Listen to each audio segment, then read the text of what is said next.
Aquaman 2 is the final chapter of the Snyder-Verse. It's a little bittersweet.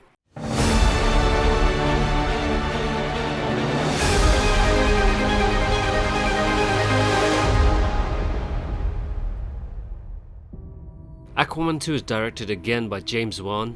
It does have a lot going against it, inside and outside of the movie, but it definitely isn't DC's worst movie or even in the bottom 3. Of course we'll dive into the pitfalls of the movie later, but let's start with what works. Jason Momoa brings back his charm to Aquaman. The comedic tone isn't as good as the first one, but it's always enjoyable to watch Momoa put on the suit. I do hope he finds another role in James Gunn's new DC universe. Nah.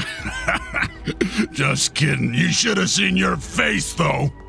I know there's rumors he will return as Lobo, but everything's in the air with DC lately. Momoa's been a great addition to the DC universe. Patrick Wilson is more of the same, which isn't exactly a bad thing, just keeps to the character, but not exactly his best performance. The CGI isn't too bad, it has its flaws. After Avatar 2, it set a very high bar for underwater scenes. Still better than most underwater movies, but now we've seen it done right, it's hard to see it when it's lacking a little. I think we're a little bit spoiled now. Overall, it's a fun world. Felt like it was a spin-off of the Lord of the Rings. Let's go on a quest, throw some amazing creatures, and top it off with some big action sequences. If you don't take the movie too serious, then it can be enjoyable, especially considering some of the really bad superhero movies this year. So it's not a complete train wreck, but yeah, it did kind of miss the mark. So where does it fall short? The tone of the movie didn't feel consistent. At times it felt a little horror, other times body cop, then fantasy. It was trying to be so much but never really nails any of it completely. So it ends up a little messy. Then you have the villain, and I don't think Mantis is a bad villain, it just felt like it was an extended cut of Aquaman 1. I felt like the choice of villain lacked creativity and just regurgitated more of the same.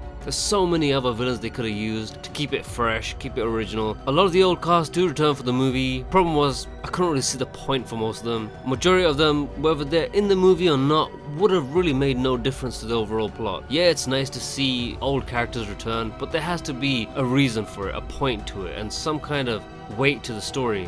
We have to talk about Amber Heard. They really rolled the dice with her. I thought after the Flash Ezra Miller saga they would have learned. Some actors become toxic to the touch just because of the situations in their personal life.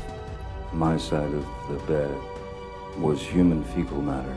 Heard's presence is gonna put a lot of people off this movie. She still has a few scenes, and the fact she's not a great actress and the obvious signs of them trying to limit her screen time both work against the movie. Trying to limit her at times felt weird, rushed at other times, overall very tokenish, like she just showed up just to have her there. This half in, half out approach just hurt the movie. Either keep her properly to keep the flow of the movie or get rid of her. This movie is a little preachy too. How dare you! Like we all know global warming is a thing, but there's a difference between gently pushing through a message and then slapping you in the face with it over and over and over.